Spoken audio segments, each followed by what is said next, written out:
Today I want to show you how to create cinematic percussion music on just your computer. It's actually not that hard to do. You just need to know how to layer properly, and you just need to see what you want to get to that level. You don't need millions of dollars to get what you want. You just need your mind and a MacBook or a PC. Without further ado, let's get right into it, guys. Before I play the track, I want to show you what it sounds like before. So here we go.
So yeah, there's the track. I had a vision of, trying to get that quality of Man of Steel, Hans Zimmer, Junkie XL type of percussion. I wanted that really hard hitting percussion with, aggressive sound, having this action paced rhythm to it. I wanted to make the percussion very harsh, very, compressed, and have really big sounding aspects to it. So what I started with is the rhythm. I used Damage 2 and I created some of the rhythms. So this is the first rhythm.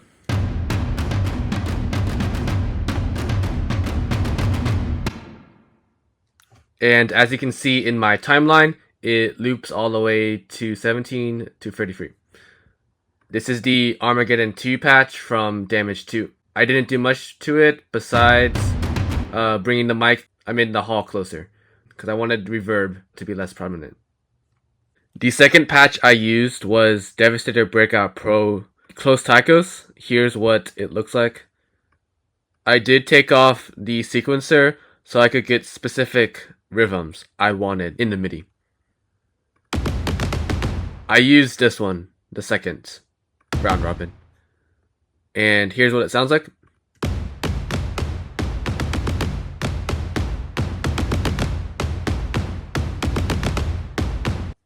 I had the idea to make the Damage 2 patch more thicker sounding, and I think it works pretty well. Here's what they sound like together.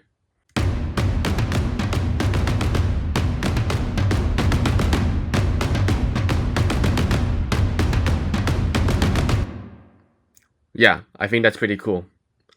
I also use snares to add high end for more exciting, higher percussion, because I don't want, all bass notes or toms. It was from Damage 2, so I could have good sounding rhythms from the same library. Here's what they sound like.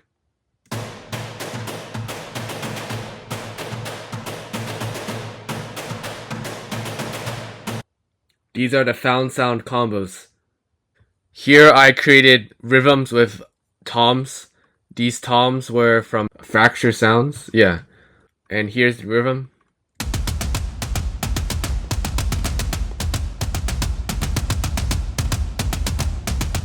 It adds, that big, or maybe not big, but like awesome mid-low sounding rhythm that lows and highs just can't get. So using toms are good for rhythms that you want placed in the middle. Down here are loops I got from Splice.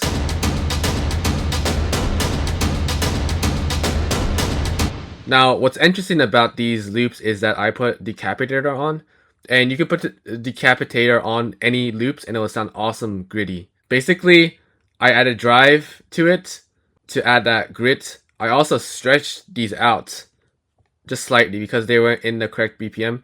This track is in 110 BPM, but loops were actually 100, so I stretched it out. And the interesting about stretching out loops is that you can actually get a really cool type of stretch sound, and when it goes with the context of the track, it sounds really cool compared to like a smooth loop. It sounds more human. It sounds more less artificial, and that's what I really like about stretching out loops. So when you create your percussion, I recommend using loops but stretching them out, pitching them down, flexing them out, everything to make it your own. Here is the whole track, everything together.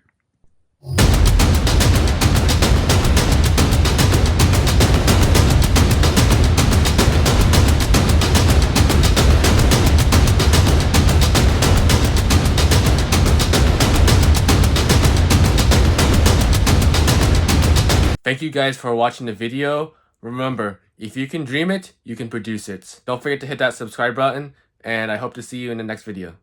Bye!